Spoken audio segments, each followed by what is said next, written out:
നെടുമ്പാശ്ശേരിയിൽ വിമാനം വൈകുന്നു. ഇന്ന് രാത്രി ദുബായിലേക്ക് പുറപ്പെടേണ്ട സ്പൈസ് ജെറ്റ് വിമാനമാണ് വൈകുന്നത്. നാളെ രാവിലെ 8:30 പുറപ്പെടുമെന്നാണ് യാത്രക്കാർക്ക് നിലവിൽ ലഭിച്ചിരിക്കുന്ന വിവരം. വിഷ്ണു സുരേഷ് ചേർന്നു ടെലിഫോൺ ലൈനിൽ കൂടുതൽ വിവരങ്ങളുമായി. വിഷ്ണു, ഇതിപ്പോൾ എത്ര മണിക്ക് പുറപ്പെടേണ്ടതാണ് കൃത്യം? ഇപ്പോൾ നൽകിയിരിക്കുന്ന വിശദീകരണം അത് എന്താണ്? ഒപ്പം യാത്രക്കാരുടെ പ്രതികരണങ്ങൾ ലഭിച്ചിട്ടുണ്ടോ?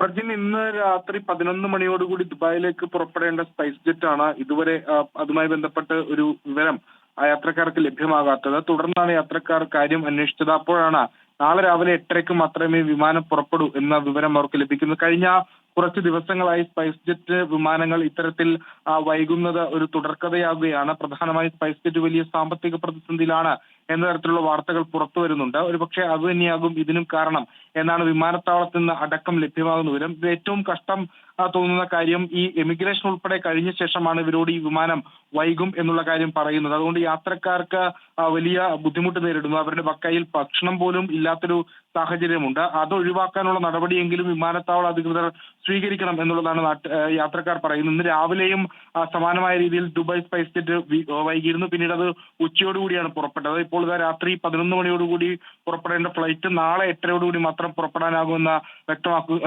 സ്പൈസ് ജെറ്റ് അധികൃതർ അറിയിക്കുകയും ചെയ്തു. യാത്രക്കാർ വലിയ പ്രതിഷേധത്തിലാണ്. കൃത്യമായൊരു മറുപടി ഇവർക്ക് എങ്ങും നിന്ന് ലഭിക്കുന്നില്ല. ഈ ക്ലിയറൻസ് കഴിയുന്നതിന് അല്ലെങ്കിൽ അതിനു മുൻപെങ്കിലും ഇത്തരത്തിൽ ഫ്ലൈറ്റ് ലേറ്റ് ആണെന്നുള്ള കാര്യം അറിയിക്കണം എന്നുള്ളതാണ് അവരുടെ ഒരു പ്രധാനപ്പെട്ട ആവശ്യം. ശരി, എന്തായാലും രാത്രി 11:30 പുറപ്പെടേണ്ട വിമാനം രാവിലെ 8:30 അടുത്ത ദിവസം നാളെ രാവിലെ 8:30 മാത്രമേ പുറപ്പെടൂ എന്ന് പറയുമ്പോൾ യാത്രക്കാർ ശരിക്കും വലഞ്ഞിട്ടുണ്ട്. ഇപ്പോഴാണ് അറിയിപ്പ് ലഭിച്ചതെന്നാണ് വിഷ്ണു സുരേഷ്. കഴിഞ്ഞ ദിവസം സ്പൈസ് ജെറ്റിന്റെ വിമാനം ഇതുപോലെ തന്നെ ക്യാൻസൽ ആകുന്ന ഒരു സാഹചര്യം നമ്മൾ കണ്ടിരുന്നു. അവിടെ എയർപോർട്ടിന് അടയ്ക്കേണ്ട പണം അടയ്ക്കാത്തത് കൊണ്ടാണ് പലപ്പോഴും ലാൻഡിങ്ങിന് അനുമതി ലഭിക്കാത്തത് എന്നുള്ള വിവരങ്ങളൊക്കെ അന്ന് പുറത്തു വന്നിരുന്നു. ഇപ്പോഴും ആ പ്രതിസന്ധി തുടരുന്നു എന്നുള്ളതാണ് നമുക്ക് ലഭിക്കുന്ന വിവരം. വിഷ്ണു സുരേഷാണ് കൊച്ചിയിൽ നിന്ന് വിവരങ്ങൾ നൽകിയത്.